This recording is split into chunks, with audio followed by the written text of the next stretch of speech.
myself. And sometimes when we do things like that, I've been healed a lot. God gets my attention through my spiritual body. He relates the spiritual and the physical. That's what was going on with me. And as I told Carrie, I said, I'm going to go back to the doctor. I believe I was healed. I really do, because I repented. I went back and the thing was gone. It was gone. It was God. See, and you cannot become your own God and decide what you're going to do in your life and decide you don't like it here, so you're leaving. That's what I did at Victory. I didn't want to be there, so I'm leaving. I won't be used. I won't let him use my gifts. I'm doing nothing. Well, after we stayed there, I think about 4 years. I taught a Bible study there. I got connected with Diane Waghorn, and I grew.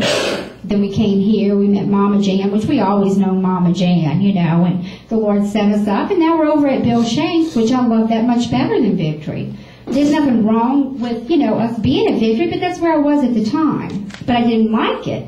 So you may not like the places you're in, but you have to recognize any place you're in is God. And begin to search your heart. And I know y'all are being taught to search your heart, to see if sin is found inside of there. Okay, so the Spirit is where God dwells. If you're born again, He dwells in your spirit. Your soul, sometimes in the Bible, people say, oh, the Lord's speaking to my heart. Well, I just want to let you know, sometimes in the Bible, when it says the word heart, it's talking about your mind. When you look up in the Hebrew and the Greek dictionary, it tells you which one. In your soul area is your mind, which is your will, your intellect. It's where you think, you perceive. Your intentions are there, your motives, in other words, your desires, and your opinions, which are worth nothing. Absolutely nothing. Counts for nothing. Why? Because you have to renew your mind, and you have to be in the Spirit. You have to make choices through the Spirit. You don't let the mind control you. That's you. Your soul is you. All right? And then you have your body, which is your flesh, your physical, or the feeling part of you. And the voice of the flesh is feelings. That's the voice of the flesh. The flesh wants to eat, and it does it. Anything that's coming from your feeling realm is your flesh. This is so you can discern what is the good and perfect will of God. Those are some good keywords right there.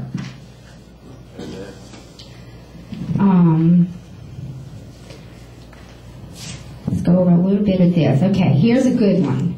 This is Proverbs 29:18. That's still one of the being your own God, right? Yeah. Oh, let me give y'all number 2. I'm glad you said that because I forgot. I had 3 points. That was the first point. The second point is being signs of pride. What?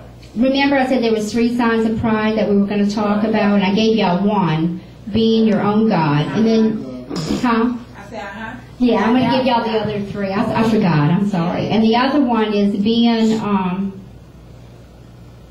I can't read my own writing. Hang on. Where's my glasses?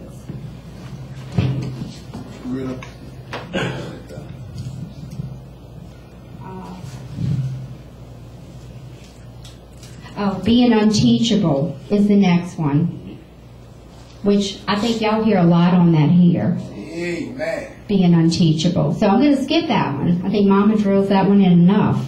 But, we don't want to be unteachable. The third one I'm going to talk a little bit about, and I'm glad I didn't forget these, is it's being filled with conceit. Conceit. That's one of the definitions of pride. Conceit. How you spell it? C-O-N-C-E-I-T. Being filled with conceit. Now I'm going to tell you about somebody that was filled with conceit in the Bible. Was Satan. Filled with conceit. Carrie and I were talking about him this morning. He was beautiful.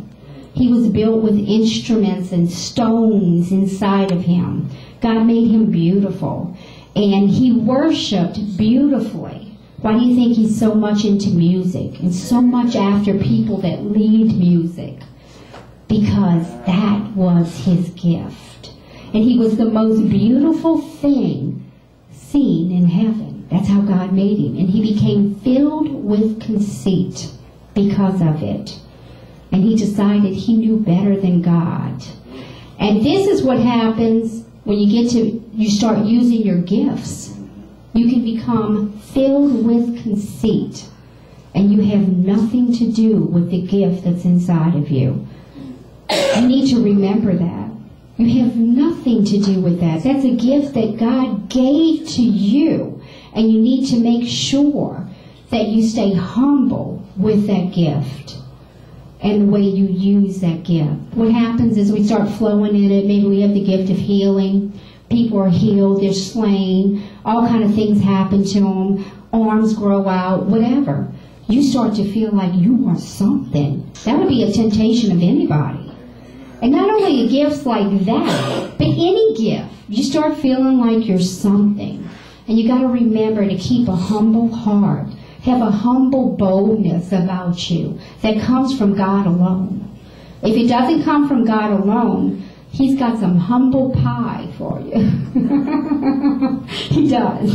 He has some humble pie. And He will humble you. He will humble you. So that's a very important thing, is the gifts. And sometimes we look at people with gifts and we think they're great. Don't ever forget that the gifts are God. Look at God as great. Three characteristics of a true Christian is they worship in the Spirit. They're not coming by the way of the law, but the way of the Spirit to God. And they're choosing life and not death, and they're walking after the Spirit. The next one is they have no confidence in the flesh. And the third one is they give all the glory to Christ. Amen.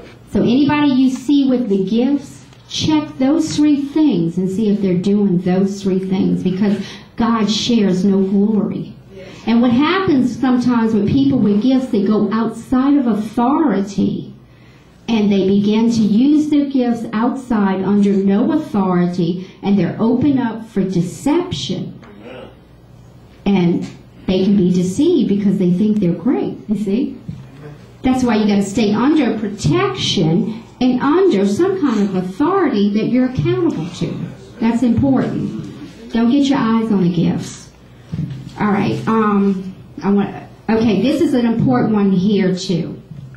It is Proverbs 29:18. It says, "Where there is no vision, the people perish. But happy is he who keeps the law." The word vision means sight mentally. Where there is no sight mentally, you will perish. You will perish back there reading the Bible. What's his name? What's your name, sir? Eric. With no vision from God, you will perish. You will not make it here. You need a sight mentally from God to make it here. Whether it would be, Eric, you're going to be so excited about cleaning the kitchen because I'm going to give you that. You're going to start off being a servant, and this love is going to come down in your heart. And all of a sudden, everybody here is going to see a change in you. Just say God spoke that to you. What I'm trying to say is that you need a vision from Him, or you'll perish here if you don't have something from Him. When you become born again, you can go straight up to God. The doors open. You begin to hear Him. You can begin to talk to Him. You need that from Him to survive here. You got to go to Him, Eric. You got to ask Him, Lord, what can I do? What do you have for me? Give me some vision. Give me sight mentally that I don't think